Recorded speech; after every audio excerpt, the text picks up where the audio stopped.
দেশের প্রিয় তরুণ যুবক ও ভাই বোনেরা, আপনাদের অনেকেরই মনে আছে 2018 সালে কোটা বিরোধী আন্দোলনের সময় স্বৈরাচারী হাসিনা কোটা প্রত্যাহারের আশ্বাস দিয়েছিল। এখন আবার আদালতকে ব্যবহার করে সেই কোটা ব্যবস্থা পুনর্বহাল করেছে। আজ এটি স্পষ্ট যে এটি ছিল শিক্ষার্থীদের সঙ্গে প্রতারণা।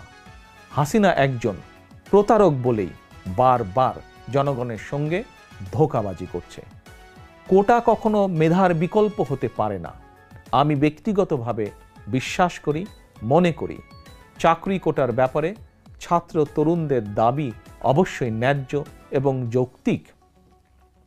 জনগণের রায় বিএনপি সরকার গঠন করতে পারলে অবশ্যই ছাত্র তরুণদের যে কোনো যৌক্তিক এবং ন্যায্য দাবি বাস্তবায়ন করবে। একই সঙ্গে প্রতিবন্ধীদের বিষয়টিও রাষ্ট্র অবশ্যই গুরুত্ব সহকারে বিবেচনা করবে।